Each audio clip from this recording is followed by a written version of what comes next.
지구가 멸망해도 풀리지 않는 난제 19, 15위를 공개합니다. 다시 태어난다면 첫째 대 막내. 이번 난제는 외동인 전 기자에게 먼저 물어보겠습니다. 만약 다시 태어난다면 첫째와 막내 누구로 태어나겠습니까? 막내. 왜요? 저는 사실상 외아들이지만 막내 같은 삶을 살았거든요. 항상 애기였죠. 그래서 이렇게 뭐 책임 안 지고 실수해도 좀 이렇게 부모님이 좀 얼러주고. 그러니까 저는 안 해봤기 때문에 막내를 한번 해보고 싶은 마음. 네. 자, 뭐 두 기자님은 막내를 선택하셨지만 은근히 대답이 갈렸습니다. 첫째를 선택한 사람들은 우리 집에서는 언니 온 탑. 어렸을 때부터 언니한테만 옷 엄청 사주고 언니가 맨날 라면 끓여라, 설거지 해라, 불 꺼라, 문 닫아라, 청소해라 시키고 막내는 서럽다. 주로 서럽게 당하며 자랐던 막내들이 첫째의 삶을 선택. 뿐만 아니라 친척들한테 세뱃돈이나 용돈을 받으려 치면 아 뭐야, 형은 5만 원이고 왜 난 10,000원인데? 아 그럼 네가 먼저 태어나든가. 서러움 대폭발. 반면 막내를 선택한 사람들은 막내가 꾸림, 언니 오빠 있는 친구들 보면 다들 언니 오빠한테 조언을 얻고 챙김을 받는 게 너무 부러워요. 맨날 나한테만 동생한테 양보하라고 하고 같이 잘못해도 나만 더 혼나고 막내들이 뭘 알아. 대체로 막내가 부담감이 없고 편할 것 같다며 막내를 선택했습니다. 어허. 꽤 있네. 생각이 다 다르네요. 은근히 저는 첫째 거의 안 나올 줄 알았는데. 확실히 그 본인 환경하고 다른 걸 선택하려고 하는 것 같아요. 저도 이제 외아들이니까 관심 많이 받았잖아요. 모든 그냥 관심, 뭐 이거 먹어라, 이거 공부해라. 제발 관심 좀 갖지 마. 내가 알아서 하게. 이게 크니까 또 첫째이고 싶지 않은 거야. 반면 첫째와 막내의 답 없는 싸움에서 그 사이에 낀 둘째들은 둘째도 아래 위로 치이고 서럽다. 차라리 나는 둘째가 제일 속 편한 듯 또 다른 난제를 생성하기도 했습니다. 하지만 형제보다 외동이 더 흔해진 요즘 이런 고민을 할 수 있는 이 순간도 언젠가는 사라지지 않을까요? 어쩌면 형제 자매가 시끌벅적 싸우는 요즘이 행복한 게 아닐까 싶습니다. 지구가 멸망해도 풀리지 않는 난제 19, 14위를 공개합니다. 대답 없는 너, 모모 대 모모. 요즘은 깨톡이 일상화되다 보니 시시콜콜한 연락을 많이 주고받기도 하고 이톡, 저톡 단체 채팅방도 많아서 메시지 자체에 피로를 느끼는 분들도 많죠. 그래서 메시지를 확인하고 나중에 답해야지 했다가 잊어버리는 경우도 있고요. 나중에 한번 읽으려고 확인 자체를 미루는 경우도 있다고 합니다. 자, 두 기자님 어떤 스타일이죠? 저는 미루기도 합니다. 옆에 숫자 뜨잖아요. 안 읽은 거. 그게 많아요? 아니면 거의 없어요? 많습니다. 저는 제깍제깍 답도 잘 하고 반대네. 잘 읽는 편이에요. 저도 약간 이쪽이에요. 그러니까 저는 제 수강생 톡방인데 그거는 잘 보는데 다른 데 들어가 있는 톡방들은 돈 되는 것만 답하시겠다 이런. 오늘 정확히 이거 실제 상황인데 실제 상황이에요. 여러분 진짜 이거 실제 상황입니다, 여러분. 녹화 날 기준으로 오늘 제작진과의 회식을 잡았는데 우리가 둘한테는 얘기를 얘기 안 해요. 안 했어. 왜냐면 우리는 돈을 주는 사람이 아니기 때문에. 제가 잘못했습니다. 예전에 저희가 깨톡에서 대답 대신에 하트를 남기는 것에 대한 논란을 소개한 적이 있죠. 이 문제는 더더더더 근본적인 문제예요. 대답을 이렇게 하느냐 저렇게 하느냐의 문제가 아닙니다. 메시지를 보낸 지 하루가 지났는데 상대에게 답이 없다. 그런데 이때 일십 대 안일십 뭐가 더 최악일까? 한 커뮤니티에서 제기된 희대 난제 정답 없는 감론을박이 이어지고 있습니다. 야, 근데 이게 진짜 어렵더라고. 저는 개인적으로는 익십이 더 최악이라고 생각합니다. 그런 마음 때문에 나도. 안 읽은 척을 할 때도 있습니다. 제가 수강생 제작진은 칼답을 하잖아요. 아니, 왜냐하면 이게 어떤 경우가 있냐면 어떤 날은 우리 것만 일이 안 좋아서. 근데 안일십이 더 최악이라고 생각하는 사람이 있나? 왜냐면 일십은 근데 저는 그것도 공감해요. 보냈는데 이거 봐. 아예 내 거 보지도 않아? 그렇지. 아예 그냥 이게 문전박대당한 느낌. 저 마음인 거예요. 근데 봐봐요. 일십은 상대가 읽었다는 게 확실한 거잖아요. 확실한 거지. 읽고 씹은 거잖아요. 근데 그게 뭔가 이게 스마트폰 메신저가 생기면서 생긴 어떤 뭐 이제 비극이라고 보는데 네. 남이 읽었는지 안 읽었는지까지 내가 알 수 있기 때문에 그러니까 다 그게 그런 거잖아. 문제야. 문자 때는 이런 게 없었잖아. 그렇잖아. 자, 그렇다면 친구 사이가 아니라 호감을 전제로 연락하던 썸남 썸녀 사이라면 그때는 어떨까요? 아니 그때는 일십이든 안일십이든 둘 다 문제 있는 거 아니에요? 이거는 둘 다 가망이 없다고 봐야죠. 빨리빨리 답해야지. 이 들어간 또 자체가 가망이 없다고 봐야지. 그냥 만 얘기하지 마시고. 네. 아 그러네요. 예. 저는 많이 거칠었네요. 거쳐- 예, 답을 안 한다는 것 자체가 씹는다는 것 자체가. 아예 문제가 너무 큰 거죠. 썸의 경우에는. 물론 바쁘면 메시지 확인이 늦어질 수도 있고 또 답장을 못할 수도 있지만요. 영원히 사라지지 않는 깨톡 창속 1. 이건 좀 슬프지 않습니까? 지구가 멸망해도 풀리지 않는 난제 19, 13위 공개합니다. 이거 가야 돼, 말아야 돼? 제가 만약에 두 분과 다음 주 일요일에 만나기로 했는데 약속 당일 어허. 제가 다시 연락하지 않는다고 한다면 응. 두 기자님은 약속 장소에 나오실 겁니까? 안 나오실 겁니까? 저는 연락을 할 거예요. 오고 있니?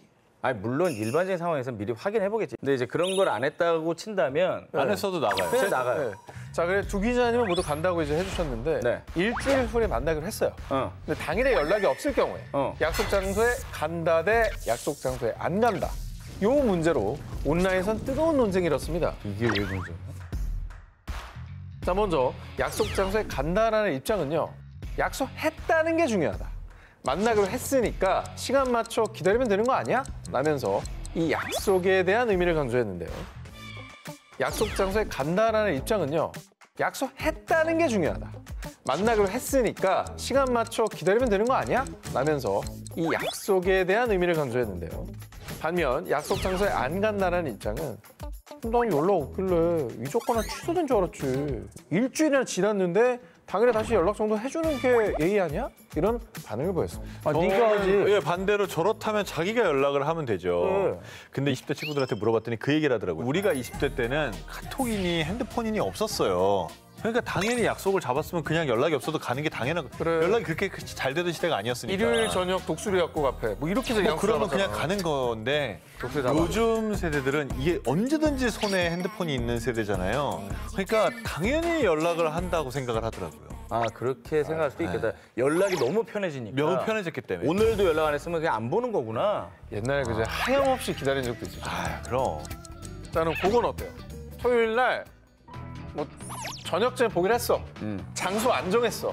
당일 아침에 연락 안 와. 그럼 어떻게 하실 거예요? 네가 그렇지. 어디서 보냐고. 그거는 이제 아니 이게 왜 논란이 돼? 아니, 토요일 저녁이라는 장소를 시간은 안 내가 정했다니까. 비워둔 집 밖으로. 거잖아요. 그렇지 않아? 비워둔 거잖아. 그러니까 확인을 해야지. 안 간다 입장에서는 당일날 연락이 없길래 취소된 줄 알았지라는 추측이잖아요. 추측이 들어가죠. 이건 추측이잖아. 네. 근데 간다 쪽은 팩트잖아요. 약속이 된 약속을 건 확실하다. 어. 왜 자기 마음대로 추측을 하고 안 나오냐고. 사실 저도 세대가 비슷합니다. 아 이게 왜 세대야? 저도 가거든요. 이게 우리 세대는 가요. 저도 무조건 가는데 이게 나 그러면 안 갈래.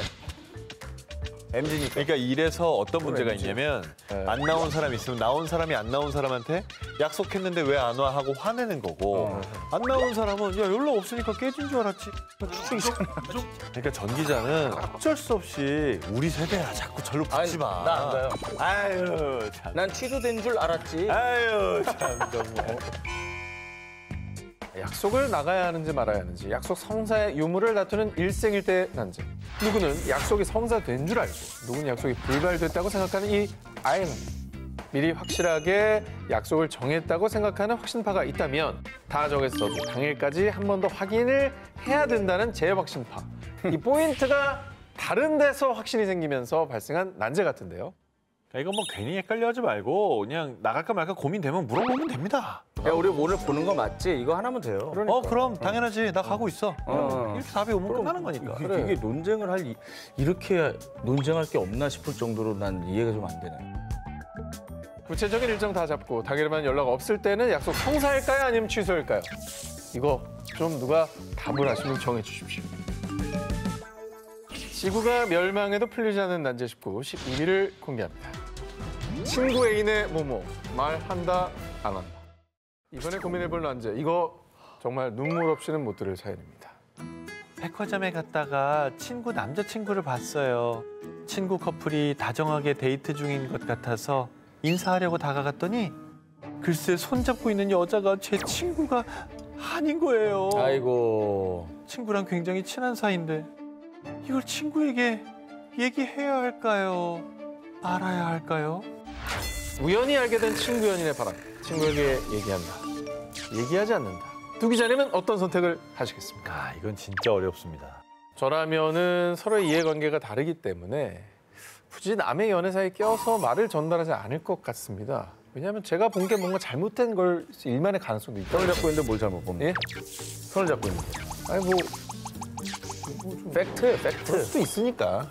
왜? 100%는 아니, 세상에 100%가 어디 있어? 아, 그럴 수가 있다고 생각하시는군요. 저는 어렵지가 않습니다. 아, 그래요? 저는 그냥 그 입 다물라. 그 입 다물라. 그럼 나 똑같네. 똑같아요. 아니, 그러니까 저는 절대 얘기하면 안 돼요. 그냥 그들이 알아서 하게 놔둬야 됩니다. 어떻게 개입을 해도 모든 화살이 나한테 와요. 아니 비슷한 얘기를 들은 적이 있는데 그래서 정말 부담을 갖고 얘기를 했어. 네. 둘이 막 겁나 싸워. 안 돼. 근데 화해를 해. 그러니까 이럴 경우에 나만 바보 되는 거야. 나는 그 친구를 못 봐. 나는 못 애매해져요. 봐. 예. 그 여자도 못 만나. 그래. 이게 왜 애매해지는 끼면 거야. 안 된다니까. 자, 한 커뮤니티의 절친의 연인이 다른 이성과 바람피는 걸 알게 됐는데 친구에게 말을 해야 하나 말아야 하냐는 고민에 누리꾼들은 판단은 당사자가 하게 하고 일단 말하는 게 맞다라는 의견과 단편적인 것만 보고는 정확한 상황을 판단할 수 없다. 괜한 이간질이 될 수 있다라는 의견으로 갈렸습니다. 그렇다면 만약 결혼한 친구의 배우자가 불륜인 걸 알았을 때는 어떻게 대처를 해야 될까요? 이거는 더 신중해야죠. 나는 그 친구랑 술 한잔 할 것 같아요. 그래서 이혼을 거의 해야 될 것 같은 상황이면 말씀하시려는 겁니까? 안 합니다. 그럼 씨 왜 만나요? 예? 그럼 왜 만나? 미리 이제 보듬어 주는 거죠. 근데 만약에 진짜 막 현장을 거의 다 본 거야. 내 눈앞에서 그러고 있어. 손잡고 막 뭐 포옹하고 있어. 근데 남의 배우자야. 친한 사람에. 그럼 어떻게 할 거야? 이러고 가죠. 진짜로. 난 진짜 못 본 채. 절대 얘기 안 해. 저도 또 어려워. 그런 경우도 있어요. 어떤 친구는 배우자가 바람피는 걸 나중에 알았거든요. 근데 그 주변에 친구들이 많이 알았던 거예요. 엄청난 배신감을 느낀. 그렇지. 배신감을 느껴도 어쩔 수 없어요, 이건. 그건 개입 안 하는 게 맞다고 봐요. 어허. 누군가의 인생에 진짜 크게 개입하는 문제라서 안 돼. 쉽지가 않습니다. 내가 결정할 문제가 아니야. 우연히 알게 된 친구, 연인 혹은 배우자의 바람. 이를 전하는 게 사람에 따라 약이 될 수도 독이 될 수도 있습니다. 과연 나였다면, 과연 내 친구라면 어떤 쪽을 원할지 또 신중하게 생각해보고 결정을 해야 할 것 같은데요. 그래도 결론 내기 쉽지 않은 희대의 난제가 맞긴 한 것 같습니다. 지구가 멸망해도 풀리지 않는 난제 19, 11일 공개합니다. 더 최악은 모모 대 모모. 이번 난제는 온라인에서 찬반 토론이 뜨겁게인 난제입니다. 한 앱에서 설문조사를 진행한 결과 여성의 54%는 A, 호호. 남성의 52%는 B를 선택. 호호. 우열을 가리기 힘들 정도로 양측 의견이 팽팽했습니다. 바로 고객이 전화를 받지 않아 삐 소리 이후 음성 사상으로 연결됩니다. 어느 날 갑자기 연락이 끊겨 결국 헤어지게 된 잠수 이별. 오늘도 전화를 안 받네. 우리 그만하자. 어? 나 다른 여자 생겼어. 나와 헤어지자마자 다른 사람을 사귀는 환승 이별. 잠수 이별 대 환승 이별. 더 최악의 이별은 무엇입니까? 입니다. 야, 근데 나는 여자 쪽이다. 잠수가 최악이야. 저도 잠수가 최악입니다. 환승이 최악 아니야? 왜? 바람 핀 거잖아. 바람을 펴도 내가 마음을 싹 정리할 수가 있잖아. 근데 잠수는 이게 나한테 마음이 떠났는지 사고가 났는지 너무 답답하잖아. 그러니까 차라리 나한테 마음 떠났어? 저 사람이 더 좋아? 글로 가. 이게 오히려 빨리 결정을 하니까 내가 대응하기가 좋잖아요. 물론 나는 마음이 너무 아프지만 빨리 결정할 수 있습니다. 근데 저는 잠수 이별은 사실 고통이 별로 저는 없을 것 같아요. 오히려. 그냥 가. 근데 환승이라는 건 내가 뭐가 문제가 있나? 나를 능멸했나? 와, 난 완전 반대인데. 그간 숱한 토론을 거쳤지만 여전히 풀리지 않는 난제. 먼저 잠수 이별이 더 최악이라는 사람들의 주장은요. 상대가 왜 갑자기 연락이 안 되는지도 모르니 그래. 당황하고 걱정하다가요. 내가 뭘 잘못했나? 그래서 연락 피하는 건가? 대체 상대방이 왜 그러는지 고민하고 자책하며 긴 시간을 고통스럽게 보내야 한다는 건데요. 게다가 환승 이별은 분노가 먼저라 상대를 빨리 잊기라도 하지. 잠수 이별은 걱정에 슬픈 감정이 먼저라서 상대방을 잊는데 더 오래 걸린다고요. 이 끝을 모르는 기다림이었던 잠수 이별은 이별 후유증이 더 오래 간다고 합니다. 너무 고통스럽잖아. 환승 이별이 더 최악이라고 주장하는 사람들은 상대방이 바람을 피웠다는 배신감, 분노. 여기서 끝나지 않는 게 문제라는데요. 내가 그 사람보다 많이 부족해서 뺏겼는가 싶은 게 환승 이별 당하니까 자존감이 바닥을 치더라고요. 환승 이별의 트라우마가 심각하다고 합니다. 잠수 이별한 사람 다시 만날 수 있을 것 같거든. 근데 환승 이별한 사람은 진짜 못 만날 것 같아. 나를 만나는데 다른 사람 만나고 하니까 너무나 찝찝해. 그리고 나중에 같이 돌아다니는 거 내 눈에 띌 거 아니에요. 저기 사랑하는 사람이 잠수 이별을 했는데 알고 보니 잠수 이별이 아니라 어디 납치당했어. 그럼 어떻게 할 거예요? 그럴 수도 있잖아. 그러니까 그거랑 구분이 안 되지 그건 않냐는 이별이 거죠. 아니잖아. 그러니까 구분이 안 되잖아요. 너는 당하는 사람 입장에서. 납치당한 것도 이별로 간주하고 그러니까 헤어져버린 이별이 거야. 된 다음에 잠수냐 환승이냐 선택하는 거 아니야? 아니죠. 아니야. 이별 자체를 저렇게 하는 거지.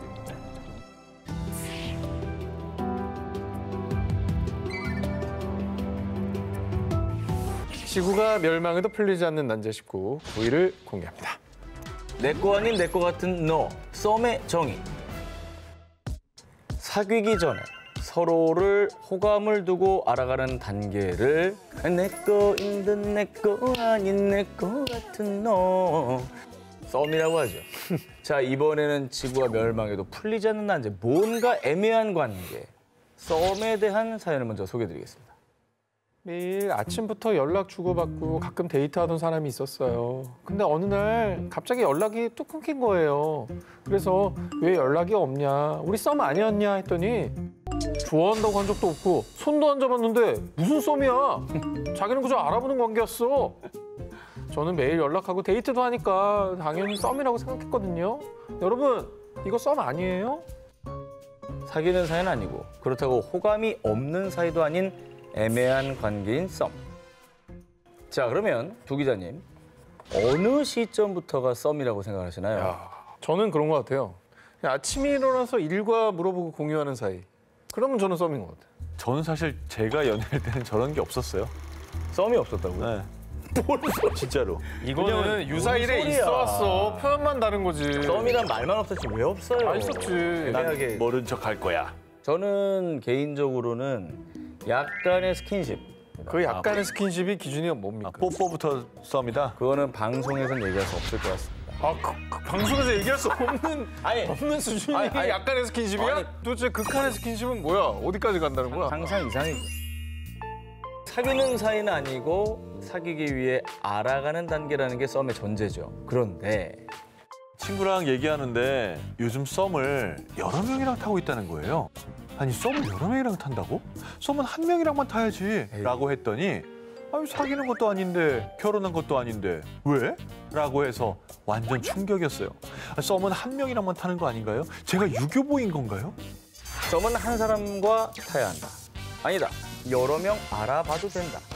저는 여러 명을 알아봐도 되기 때문에 썸인 것 같습니다. 그렇죠. 한 명하고만 해야 된다면 이미 그때부터는 썸이 아닌 거죠. 뭐 대화를 자주 하고 뭐 그냥 밥을 먹는 사이 정도면 그 썸은 뭐 여러 명 해도 사실 크게 문제는 안 될 것 같은데 진짜 손 잡고 팔짱 끼고 뭐 어깨동무 하면서 뭐 그 정도는 그런 너무 것까지 너무 여러 명을 하는 거는 그건 조금 아니죠. 반칙인 것 같아요. 최근 누리꾼들 사이에 어디서부터 썸이냐, 썸은 한 명과 타야 하냐, 여러 명과 타도 되냐 의견이 분분했는데요. 사귄다고 정의한 것도 아니니 여러 명 알아가는 정도면 이해 가능. 근데 한 명만 걸려라 식은 싫을 듯. 여러 명을 알아본다는 거는 간 본다는 거 아닌가? 진심으로 사귀기 위한 단계로는 안 보일 듯 등의 반응을 보였습니다. 여러 명 이제 알아보다가 그중에 정말 괜찮은 사람과 진지한 만남으로 발전하는 게 저는 문제는 없다고 생각하거든요. 너무 길게 끌면 안 되잖아요. 연인인 듯 아닌 듯 애매한 관계 썸. 여러분에게 썸은 어떤 의미입니까?